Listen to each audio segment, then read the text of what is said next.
Boa noite a todos que estão em casa, que estão nos assistindo. Nosso muito obrigado. Meu nome é Walter, estou aqui para ajudar e informar aquele que tiver no nosso alcance. Deus abençoe a todos. Irmão Walter, você está há quanto tempo na igreja? 55 anos. Então, provavelmente o irmão viu bastante coisa, né? Já viu bastante coisa. Bastante coisas sobre essa questão, de várias questões sociais, de questões de economia, questões de saúde, questões também de questão de raça, mas eu já me apresentei e vou esperar o pastor me dar a oportunidade de me falar um detalhe sobre o assunto. Ok, muito bem. Aqui também está conosco o irmão Douglas, né? O irmão Douglas foi membro desta igreja por muito tempo, nós amamos muito a família do irmão Douglas. Não sei se a irmã está... Sua mãe? A irmã Flávia, o irmão Otávio estão aí conectados, provavelmente vão entrar, sempre estão nos acompanhando, né? São um casal muito querido da nossa igreja, né? Então, o irmão se apresenta, como que está o irmão, como que está nesse tempo. Boa noite para todos, aqueles que estão aí nos vendo, conectados e acompanhando. Meu nome é Douglas, fiz parte dessa igreja aqui há uns 20 anos de igreja batista. Agora congrego em outra denominação, mas sempre estivemos, né, acompanhando e vendo o desenvolvimento da igreja e tudo mais. As questões, eu acho que relevantes a esse tema, né, pastor, eu acho que são bem complexos, mas a gente vai tentar ajudar com as nossas, o que a gente conhece e o que a gente sabe sobre o assunto, ok? Obrigado. Também aqui temos do meu lado direito a irmã Tábita. Bom, meu nome é Tábita, eu nasci nessa igreja, morei um tempo no interior e agora voltamos para cá, já faz por volta de uns 2 anos, vai fazer 2 anos e meio que estamos aqui novamente. E no que eu puder ajudar, estamos aí. Muito bem, ao lado dela... Boa noite, meu nome é Thalita, eu também nasci nessa igreja, atualmente não congrego aqui, congrego em uma outra denominação, e sou cristã tive esse privilégio de ser cristã desde criança, e estou aqui para contribuir. Muito bem. Enquanto eu já vou dar a oportunidade para o Cássio se apresentar, e você que está nos acompanhando, o tema, então, é sobre racismo. Você acredita que exista racismo ainda, né, no Brasil, racismo na igreja, na nossa sociedade? Se você compartilhe conosco aí a sua resposta, ou se você tiver alguma pergunta para algum dos participantes aqui desta roda, para que a gente possa conversar e tentar chegar aqui a um direcionamento para a igreja brasileira. Boa noite, meu nome é Cássio, sou convertido há 24 anos, hoje congrego em outra denominação também, e esse assunto que nós vamos tratar aqui é um assunto bem, hoje, né, é um assunto que está bem alto, ciclos de comunicação está passando com mais ênfase esse assunto, não era tão tratado como está sendo tratado hoje. E vamos ver que a gente consegue ajudar e falar sobre isso. Ok, então nós vamos começar aqui ouvindo um pouco do testemunho, do sentimento, né, de 2 irmãos nossos queridos que estão aqui conosco e que podem nos auxiliar nesse entendimento, né? Irmão Douglas irmão desde criança na igreja, frequentando a igreja. Você, em algum momento da sua vida, você chegou a sentir alguma discriminação, né, algum momento ou fora da igreja? Como que você tem sentido diante desse ambiente que nós estamos, no momento que nós estamos passando? Eu, na minha infância, eu sentia um pouco, sim, dessa questão de discriminação, né, na escola, principalmente, porque desde a parte do jardim ali, onde eu estudava aqui próximo, né, da igreja. E o pessoal realmente era pago, então, por ser particular, algumas pessoas, né, de melhor condição estudavam na escola. Você não via muitas pessoas de cor, né, afrodescendentes na escola, então isso já chamava um pouco a atenção. E aí, brincadeiras de crianças também, a gente via que tinha um pouco, né, desse afastamento entre as crianças de afrodescendentes das outras. Então, a gente via bastante essa coisa, a questão também do tratamento entre professores com essas crianças. Na minha primeira série também, numa escola que também era, né, uma escola particular, que se denominava cristã, também vi muito, né, de professores, assim, para mim mesmo, assim, me discriminar. Tive acho que nos primeiros 6 meses na primeira série, eu fui convidado a me retirar da escola, porque também por causa do meu comportamento, assim, eu brincava muito, né? Mas era nada diferente de uma condição de criança mesmo. Criança brinca, criança quer se divertir com seus amiguinhos, mas assim, a gente via muito dessa questão, né, entre professor e aluno negro, essa discriminação. Então, desde pequeno a gente já via. Aí depois fui crescendo e as coisas foram mudando um pouco, né? Pelo desenvolvimento até do caráter e tudo mais, que a gente vai aprendendo sobre as coisas, então a gente vai tomando uma postura diferente ao ver uma cena ou algo discriminatório, né, da parte de outras pessoas para com a gente. Então, assim, sempre esteve muito presente essa questão do racismo com a gente, mas nossa postura, né, com essa questão é que faz com que haja uma ação diferente, né, da outra pessoa, até por nós sermos cristãos, essa questão é tratada um pouco diferente também. Então, a gente baixa um pouco a nossa parte, né, a nossa questão emocional e passa por cima, pede orientação a Deus mesmo e passa por cima dessas questões. Mas, assim, sempre foi muito presente.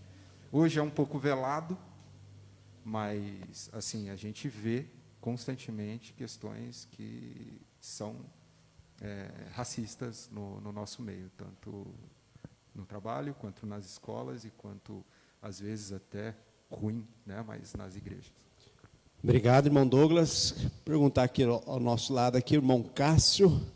E aí, irmão Cássio, como foi a sua história aí? Como que você tem lidado? Você teve algum momento, sentiu algum preconceito? Como que... Vendo a minha infância foi um pouco diferente da do Douglas, né? Que, querendo ou não, eu venho da zona leste de São Paulo, então a gente já veio ali vamos dizer assim, quebrada, né? Como eles falam. Então, a convivência com as pessoas que eu andava era sempre da mesma situação. Então, querendo ou não, eu não vivia muito essa questão, ou pelo menos pela minha convivência familiar, essas questões de pais, tios, sempre a gente éramos muito próximos, então vivíamos sempre juntos. Então, era difícil eu ter um convívio de uma situação que eu, como criança, olhasse de uma forma diferente. Então, as únicas vezes, até porque nas escolas mesmo, por eu ser uma criança meio levadinha e ao mesmo tempo gostava de ficar fazendo invenções de coisas, os professores gostavam muito de mim.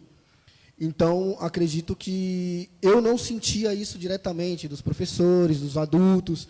Às vezes, claro, a gente vê as brincadeiras com criança, algumas que você é criança, aí fala, nossa, ele é preto, alguma coisa assim, mas eu não conseguia levar pela maldade. Eu acho que eu nunca consegui olhar por esse lado, até mesmo porque eu acredito que eu fui sempre bem resolvido nessa questão familiar. Então, a gente veio de um ciclo onde, querendo ou não, eu não fui evangélico a vida inteira. Eu vinha do ciclo da Umbanda, então era todo mundo praticamente que frequentava a Umbanda era negrão. Então, a gente convivia sempre no mesmo ciclo. Era família, vai lá para o centro e voltava. Então, eu não conseguia ver nitidamente dessa forma. Agora, quando a gente cresce, vira adolescente, aí vai virando jovem, aí a gente consegue ver as maldades em algumas ações. Só que como eu falei, eu sempre fui bem resolvido com essa questão, então eu procuro não ver, procuro não enxergar, mas a gente sabe, querendo ou não, quando a gente, no trabalho, por exemplo, hoje, no trabalho, se você quer ser, pelo menos eu falo por negros, assim, alguns negros, para você ser bem quisto ou bem resolvido lá dentro, você tem que fazer 2 vezes mais. Você tem que fazer o esforço do que uma pessoa, entre aspas, vamos colocar a pessoa normal, faria. Então, quem vê essa diferença de pessoas normais para negros são as pessoas, eu não vejo. Então, eu entendo que eu sempre batalhei para ter as coisas que eu tenho, chegar onde eu cheguei, ainda tenho muito para conquistar na minha vida, acredito. Então, eu não procuro olhar esse lado preconceituoso das pessoas, olhar, ele é negrão, então ele tem oportunidade. Eu mesmo sou um pouco contra cotas, por exemplo, em universidades. Eu acredito que, claro, tem situações e situações, realmente existem lugares que, infelizmente, ainda as pessoas não enxergam o negro como um ser humano, parece que ele é diferente das outras pessoas, mas ele é igual. Então, eu acredito que uma pessoa negra ele tem a mesma condição que uma pessoa branca para entrar numa faculdade e estudar. Eu não gosto de ficar me vitimizando, usando a minha cor para falar alguma coisa. Eu sou negrão, então eu mereço isso. Não, eu sou preto, então eu tenho que fazer isso. Não, tem que ter uma cota para mim. Eu não gosto de ver por esse lado. Eu gosto de ver pela igualdade. A mesma oportunidade que um branco tem, um negro tem também. Então, a mesma oportunidade, a gente vê, quando eu estava com um carro um pouquinho melhor ali, a gente vê a diferença do olhar que as pessoas têm para a gente. Então, por exemplo, você vê um branco no carro bom, é normal, para a sociedade é normal um branco estar num carro da hora, um carro da moda, um carro bonitão. Um negro estar no carro bom é diferente. Das duas, o primeiro pensamento que o cara vai ter, esse cara está roubando. Então, é meio que praticamente certo que a pessoa vai pensar isso. O polícia, a primeira coisa que ele vai fazer quando ele te enquadrar, a primeira coisa que ele vai falar, ei, neguinho, está roubando aonde? Então, ele não vai falar assim, nossa, você está trabalhando e tal, só vai pedir seus documentos, fazer a abordagem normal. Muitos vão fazer essa piadinha. Até amigos próximos vão fazer, neguinho, está roubando, hein? Caramba, está subindo na vida. Então, assim, querendo ou não, você vê de forma mascarada alguns preconceitos ainda contra a cor. Eu, particularmente, eu dou risada e deixo seguir a vida. Finjo que nada aconteceu. Mas a gente sabe que, infelizmente, isso existe. Infelizmente, as pessoas não enxergam os negros da mesma forma que enxergam os brancos ainda. Em muitos lugares, isso já acabou. Praticamente não existe. Mas tem muito lugar que ainda você chega, principalmente se você vai num bairro chique, vixe, você vai num bairro chique, negrão entrar num bairro chique é complicado. E às vezes o negrão que entrou lá se torna preconceito com o próprio negro que está entrando lá. É umas coisas que a gente não consegue entender. Igual eu falo, duas, vamos colocar, raça de policiais mais preconceituosos que eu já vi, que já fui abordado, foi por negros e japoneses. O próprio negro me chamando de negrinho na hora de pretinho, na hora de me enquadrar. Eu falei, gente, não faz sentido uma coisa dessa. Então, deveria ser ao contrário. A gente deveria ser... falta de respeito. O cara é normal, chama ele pelo nome e tal. Mas não, o próprio negro policial, às vezes, é mais preconceituoso que o policial branco. Pelo menos os que eu fui enquadrado. Então, tem muitas situações que, infelizmente, ainda existem. E Uma coisa que você falou aí, quantas vezes você já foi enquadrado? rapaz, se eu te contar quantas vezes já fui enquadrado, olha, eu vou te contar um negócio, bastante, hein? Bastante vezes enquadrado. Você está andando na rua aí, os caras. É que agora não tanto mais, né? Agora é difícil ultimamente eu ser enquadrado, né? Não, tirando a quarentena. Mas. Tirando a quarentena aí 70 dias, faz 70 dias que eu não fui enquadrado. Mas. Eu sou bastante abordado pelos policiais. Bastante. A gente dá risada para descontrair, mas o assunto é muito sério, é triste mesmo, né? Irmão Walter, irmão tem quantos anos de idade? Quantas vezes você foi enquadrado? Nenhuma. Mas, por essa questão, eu estive trabalhando um tempo lá em Camaçari, que é perto de Arembepe, uma vila de pescadores. 90% tudo negro na vila. E eu estava hospedado nessa vila, chama-se Arembepe. E a empresa ficava perto de Camaçari, perto do Polo Petroquímico Camaçari. Então, o que o Caio disse é verdade, porque lá eu vi carros passando assim, é Caio, né? Cássio. Carro passando assim com 5 negão dentro. Ômega CD. Lembra aqueles carros Ômega CD? Sabe? Se aqui de noite, 5 negão passando aqui na Yervante, aqui a rota passando, manda parar na hora. Então, você vê a diferença de um estado que é abrangentemente negro, nessa vila que eu fiquei trabalhando, e num lugar que só tem branco. Mas por questões raciais e discriminação, e de espaço dentro de um trabalho, né, onde tem uma vaga, se vier 5, o negro é o mais expert de todos, que o currículo preenche mais todas as possibilidades. A selecionadora, há alguns anos atrás, ia optar por um dos outros que são brancos. Porque há questões de classificação de cor, na própria empresa, eles não iam aceitar. Por exemplo, na Natura. Eu trabalhei na Natura, fazendo uns projetos para eles, há muito tempo atrás. Pastor, e vocês todos aqui, eu não vi uma mulher feia. Tudo mulher bonita, trabalhando dentro da Natura. Claro, a Natura faz creme, faz shampoo, faz batom. Eles vão querer a mulher trabalhando na produção feia. Não só pelo fato de ser negra, mas só pelo fato de ser feia. Não, você é branca, mas você é feia, você não trabalha aqui. Se for negão e for feio, pior ainda. Então, essa diferença existe. Mas Deus é um Deus, que Ele é um Deus, fala assim, o rei das nações. As nações não é só o estado da Alemanha, que só tem branco, ou né, os outros países que tem Áustria, Bélgica, né, Dinamarca, que a maioria, né, Finlândia, que só tem branquinhos. Mas o nosso Deus é um Deus rei das nações. Que nações são essas? Todas as nações, indiferente de pele, de raça, de cor, de nada. Né? Agora, nós que somos negligentes, que somos, colocamos esses impedimentos, porque se eu tiver que ver que grandes homens dos nossos tempos, Barack Obama, um grande homem que fez, né, são os grandes estadistas, né, Nelson Mandela, da África, grandes homens, né, Martin Luther King, grandes homens, né, são negros, que fizeram, Pelé, fez tanto assim que você dá nota 10 para uns homens desses, não é? Agora, você vai dar nota 10 por um Hitler, que segregou uma raça inteira para deixar a raça ariana predominante na época de 1935 a 45. Então, nosso Deus não é um Deus tribal. Somos nós que colocamos essas separações entre um e outro. Porque se Cristo tiver que salvar, Ele não vai salvar o branco ou o negro, Ele vai salvar aquele que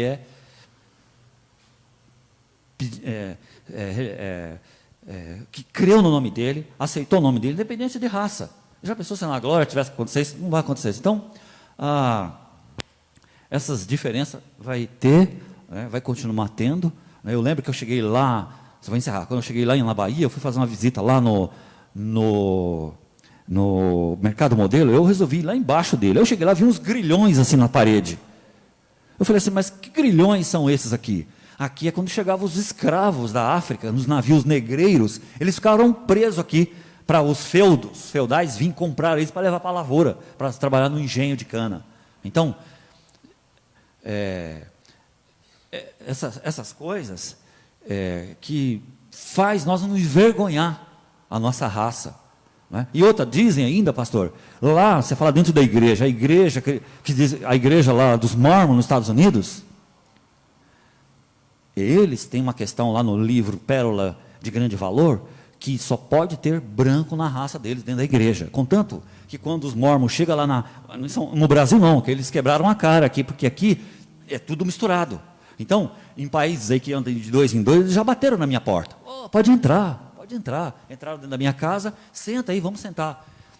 Não adianta você tentar convencer um Mormon, que é branco, ou qualquer outra religião, sei lá, Testemunho de Jeová, você tentar convencer eles por um bom argumento cristão. E perder eles por falta de educação. Vai embora daqui, seus fulanos de casa. Então, deixa eles entrar. E quando eles entram dentro da sua casa, eles fazem reunião com você, né, os Mormons.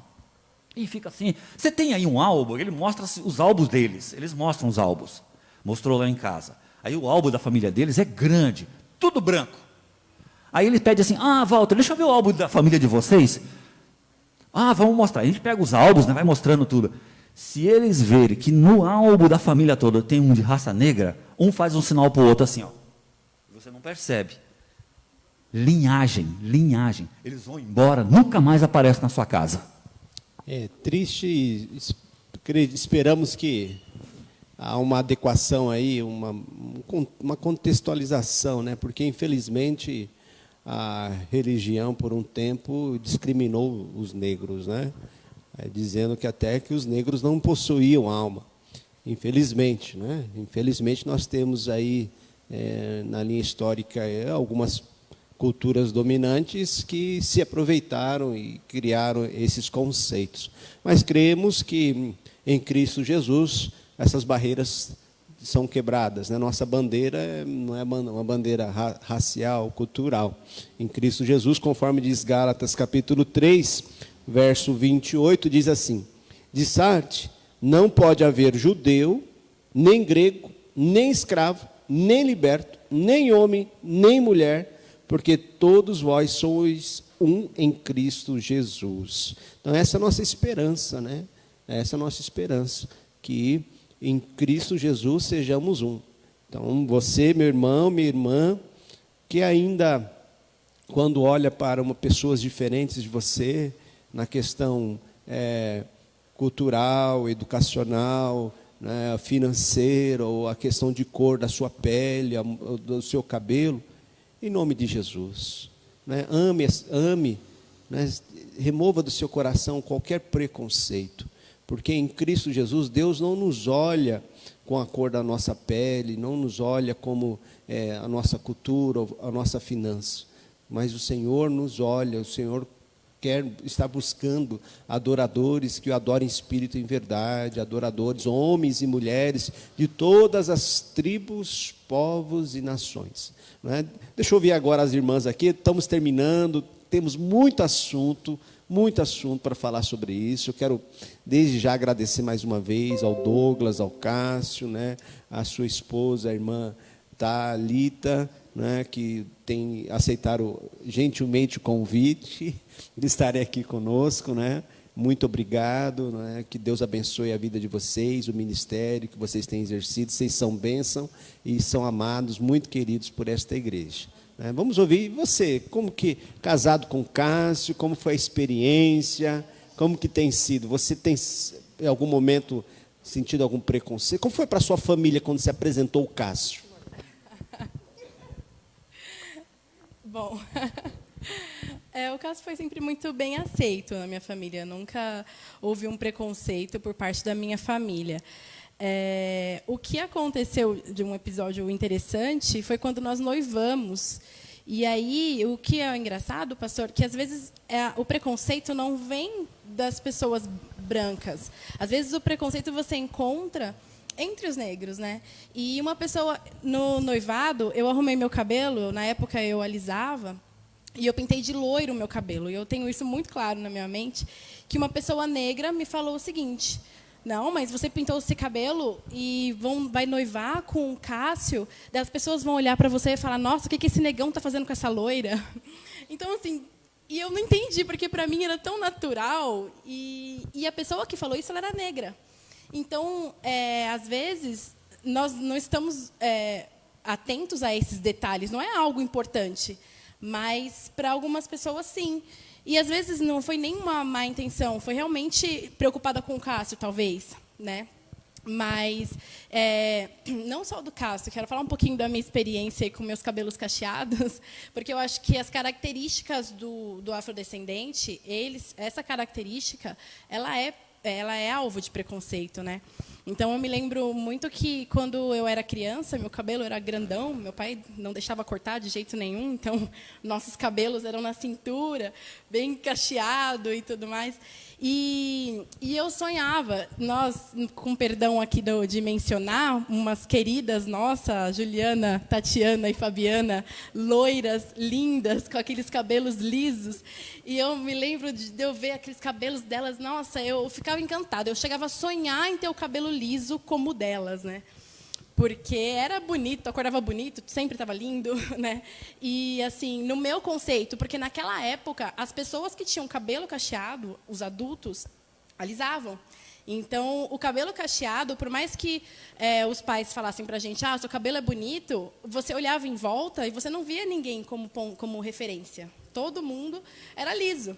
Então, por que o meu cabelo fosse bonito, eu não deixaria ele liso, né? Então, eu me lembro que eu tinha muito isso. E quando eu fiz 15 anos, que meu pai falou, quando eu era criança, que quando eu tivesse 15 anos, eu teria autonomia sobre o meu cabelo. E quando eu fiz 15 anos, eu já trabalhava. Então, eu fui alisar, né? Cortei, alisei e me realizei por causa do meu cabelo liso. E aí, depois, com o tempo, voltou essa defesa do cabelo cacheado e tudo mais. E aí eu pensei, poxa, o meu cabelo é bonito. Se eu cuidar, eu posso usar ele natural. E aí foi feita essa parte de transição e tudo mais. E aí hoje eu olho para o meu cabelo, eu me aceito muito mais do que quando eu era criança. E aí eu vejo assim que para as crianças hoje é mais fácil, né? A gente tem a Mel aí que ela gosta muito do cabelo dela, que é cacheado, porque hoje ela olha os adultos e ela vê referência. Mas na nossa época nós não tínhamos essa referência. Era só a Barbie, né? A Barbie era a única referência. Né? Loira e lisa, é isso. Exatamente. Porque hoje tem magrinha, Barbie negra, né? Branca, né? Cabelo. Muito bem, não é? Algo que você colocou, acho que muito importante, que o Douglas também estava falando, que conforme foi crescendo, e parece que você vai criando mecanismos de autodefesa. Né? Você sente isso? Como que é? O Cássio falou na questão do trabalho, né? Você, como que é a sua profissão? Você é formado? Você trabalha? Fala um pouquinho para nós sobre. Então, essa questão que é legal, né? Você vê que muitas vezes você na sua carreira você é levado de uma forma que as pessoas te enxergam de uma outra maneira, né? Pelo seu conhecimento, né? Às vezes pelo seu o nome lá da carteira, né? Eu sou formado em engenharia, né? Engenharia elétrica, e fiz uma especialização em engenharia clínica e trabalho num hospital aqui de São Paulo bem conhecido. E assim, as pessoas, eu não vejo essa questão dentro do meu trabalho, assim, pelo menos racial, né, dentro do meu trabalho. Mas assim, todos nós nos damos muito bem. A alta diretoria, o pessoal que é mais elevado dentro do hospital também, acho que eles dão uma abertura grande, né, assim, para essa questão assim de quem representa um melhor trabalho. Então tem bastante oportunidade. Eu vejo assim, oportunidades existem. Porém, nós criamos essa barreira entre nós, né? Às vezes, eu poderia ter falado, eu não consigo, nunca vou chegar, né, na minha carreira em ser um engenheiro. Eu poderia pensar assim, mas eu preferi pensar de outra forma, pensar, não, eu consigo, eu vou lá, vou entrar nessa escola e vou dar o meu melhor, vou tirar as melhores notas, vou fazer, né, o meu papel para que eu possa alcançar o meu espaço, para que eu possa alcançar. Existe ainda uma dificuldade nessa questão? Existe. Né? Não vou falar que não exista, eu não conheço a cabeça, né? E nem o coração daquela pessoa que está me entrevistando, às vezes, ou do meu chefe, ou do meu diretor. Mas, assim, eu sei que, assim, se a gente não quebrar primeiro essa questão do racismo dentro de nós mesmos, a gente se torna realmente inferior, né, aos outros. Isso é muito importante, né? A gente, como nós enxergamos, né? Às vezes eu estava compartilhando antes de a gente começar a live aqui com as irmãs. Eu fui pastor no interior de São Paulo e se você dava para contar nos dedos quantos pastores eram da minha cor. Eu eu sou pardo, né? Ou, né, negros praticamente zero, pardo eu e mais um no máximo, né? Se você vê que realmente a desigualdade é muito grande, né? Até a questão da oportunidade. Tem oportunidade? Tem, mas como o Cássio falou, nós temos que ralar muitas vezes muito mais, não é, para que a gente possa galgar o nosso espaço. Eu queria concluir aqui, nosso tempo, o relógio não para, né? O relógio não para, as perguntas estão chegando, não li pergunta de ninguém ainda, não é? Mas deixe o seu comentário, com certeza a gente vai ter um outro tempo para a gente poder voltar a falar sobre o assunto, mas eu queria pedir para o Cássio falar sobre qual conselho que você daria para os pais, né, pais que seus filhos são negros, como você criar esse ambiente que você nasceu. Você disse que você, né, eu vejo o irmão, graças a Deus, muito bem resolvido nessa situação, né, sua palavra, sua colocação. E como que você acha que a questão dos pais pode auxiliar os filhos a não se sentirem desprezados, de menor, na situação das questões da vida que às vezes acontece? Bom, tem uma frase nas redes sociais que está circulando bastante por aí, né? Que fala assim, que hoje ninguém nasce com preconceito. Ninguém nasce. Nenhuma criança nasce já odiando uma pessoa. Nenhuma criança nasce já amando outra pessoa. Isso vem de casa. Então, uma criança hoje que sai com conceito de racista, com frases ou provocações que levam essa situação, é porque elas estão vendo isso dentro de casa. Então, se a pessoa ela consegue aprender a odiar alguém, ela também consegue aprender a amar. Então, acredito que o ensinamento dentro de casa, o conceito que você tem dentro de casa é muito importante.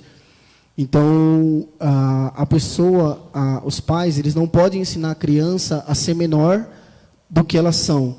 A criança, ela é uma criança, ela tem que viver a vida dela. Ela tem que viver a liberdade que é ser criança. Então, os pais têm que deixar bem claro para ela que a cor dela não vai interferir em nada na vida dela. Ela tem que ensinar e colocar esse conceito na cabeça da criança que ela não pode ser menor, se achar menor que uma criança por conta da cor da pele dela. Eu acho que isso é um absurdo. As pessoas... eu vi um vídeo que estava passando também, que foi uma cena de uma série, que é os pais negros ensinando a criança como se portar, na frente, por exemplo, de um policial. Que a criança está com a mão na cabeça e ele começa a falar, você não responde, você fala assim, senhor, e você é um estudante e tal. Ele vai falando para a criança como a criança deve se portar, e em momento algum você baixa a mão e tal. Eu falei, gente, lá nos Estados Unidos isso é uma realidade muito forte, porque lá hoje a gente fala do preconceito aqui no Brasil, mas O preconceito que tem no Brasil nem se compara com o preconceito que tem nos Estados Unidos, que lá o negócio é diferente mesmo. Lá tem bairro que não entra branco, tem bairro que não entra negro, e se vê, sai morte, briga, então é bem diferente. Então os pais lá, o ensinamento dos pais lá é muito mais rigoroso por conta disso. Hoje, nós estamos num país que eu acho um absurdo a gente falar de preconceito se é um país da miscigenação. Como que eu vou falar de preconceito no Brasil se eu fui colonizado e quando vieram para cá era só índio? Então, eram só pardos e negros, praticamente. Então, vieram para cá, brancos colonizaram o país, fizeram uma miscigenação, um país com diversidade do jeito que é, e é um país preconceituoso ainda. Não consigo entender, não faz muito sentido. Então, se os pais puderem colocar na cabeça da criança que ela não é diferente de ninguém, já é um primeiro passo. Ensinar a respeitar o próximo é o segundo. Então, acredito que se ela tiver esses dois conceitos básicos de família dentro de casa, quando ela crescer, ela vai crescer uma criança bem resolvida. Porque o resto, infelizmente, a vida não é em casa que a gente aprende, porque estudos falam que 70% do que a gente aprende é na rua. Porque a criança vai para a escolinha, a criança depois ela vai trabalhar e tal. Então, 70% do que ela desenvolve é fora de lá. Mas esses 30%, se for bem firme dentro da criança, dentro de casa, ela vai fazer esse 70% virar os 30% que ela queria, que é o respeito e ela saber quem ela quer ser. Então, acho que é isso que eu deixaria. Colocar na cabeça da criança que ela não é diferente de ninguém e ensinar ela a respeitar o próximo, não pela cor dele, mas por ele ser um ser humano e merece respeito. Só por isso. Só complementando o que o Cássio disse, que assim a gente vê uma diferença, na verdade, assim, das questões que ocorrem fora do Brasil, como nos Estados Unidos hoje, né? E aqui dentro do Brasil. Nos Estados Unidos a gente vê que realmente existe uma discriminação por cor e assim até um afastamento, né, social por cor. No Brasil, eu não vejo uma questão só de cor, e sim cultural. Então, não é só, a gente está falando aqui sobre racismo, mas não é só uma questão racial de cor, é uma questão cultural. É normal a gente também ver essa discriminação por parte de, você não viu aquele baiano? Nordestino, ou o cara que sai de São Paulo vai para o Rio também, que a gente tem umas experiências meio assim, né? Sai daqui de São Paulo, vai para o Rio, o carioca quer zoar o paulista. E quando vem para cá também, então, tem essas questões, né? Não é só uma questão racial, mas sim uma questão cultural. Muito bem. Para a gente concluir aí, então, nossa roda de conversa, quero agradecer você que está nos acompanhando, né? Agradecer mais uma vez os que estão participando. A Tabita, né? Tabita, qual a sua experiência diante de tudo isso? A Tabita é líder do Ministério de Louvor aqui do PIB Cidade Júlia. Como que você tem visto isso dentro da igreja, as suas experiências? Na verdade, assim, em relação a... Eu falo mais em questão de preconceito, não especificamente em relação à cor, como é parte do tema hoje, mas eu falo mais, por vir de uma família mais simples, eu falo, por exemplo, em relação à dificuldade financeira mesmo, a diferença de classe social.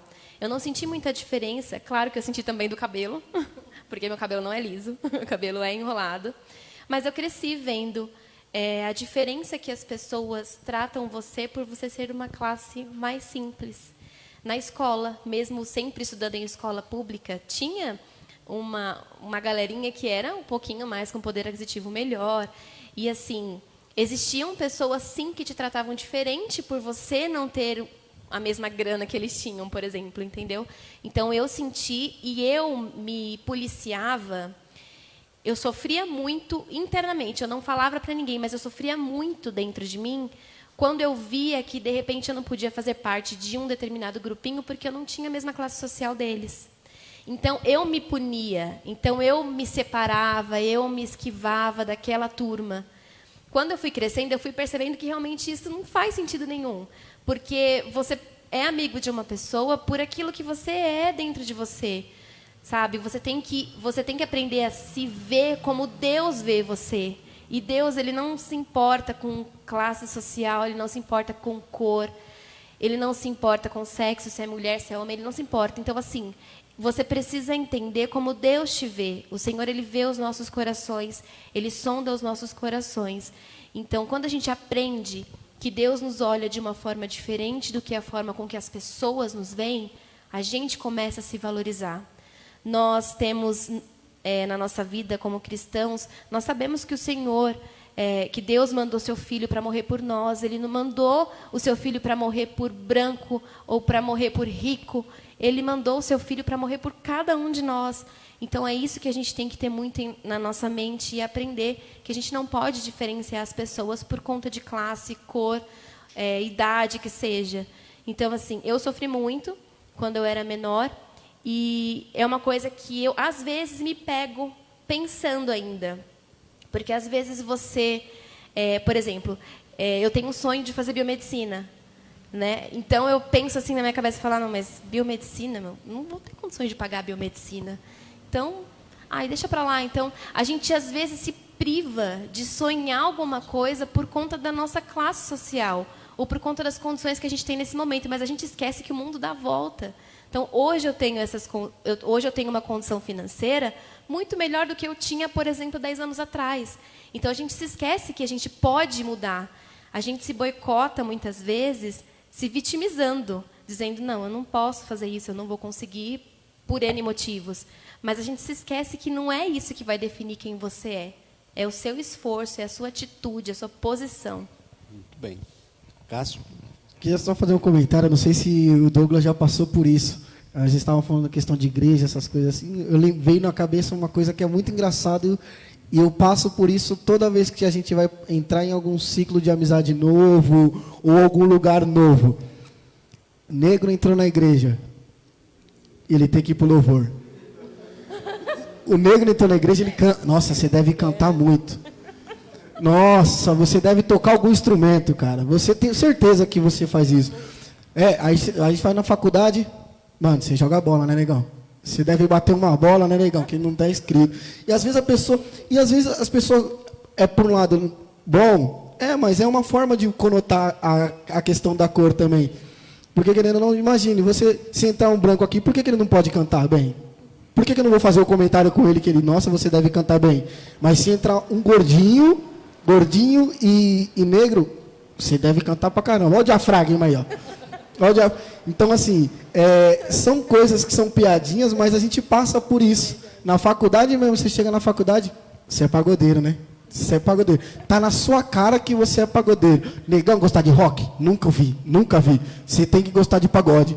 Então, assim, acho que são rótulos que a cor vem. Claro que a gente sabe que o rótulo da música na parte dos negros vem por causa lá de trás, dos escravos cantavam para passar o tempo na escravidão e tal, e vem trazendo Bahia, esses negócios tudo. Mas é um rótulo que a gente tem. Qualquer lugar que você chega, se o negro não jogar bola, não gostar de pagode e não gostar de música, esse cara não é negro. Vai falar assim, você não é negro. Você não é preto. Você não gosta de pagode. Você não joga bola. Você não é preto. A gente escuta isso. Acho que você dá uma boa da capoeira, hein, velho? Aí, tá. Muito bem. Muito obrigado pelos comentários, pela palavra, mas o nosso tempo avança, passamos do nosso horário. Obrigado aí você que está conosco aí conectado. Que Deus abençoe, que possa ter sido esclarecedor, que Deus abra os nossos olhos para esse tempo que a gente está vivendo, que não é tempo mais para questão de preconceito, não é? Deus se importa com todos são importantes na casa do Senhor. Eu digo aqui para a nossa igreja, né, o nosso objetivo é que todos possam ser bem cuidados, bem amados, que ninguém fique para trás, independente da sua cor, dependente da sua cultura, da sua classe social, todos são importantes para o Senhor.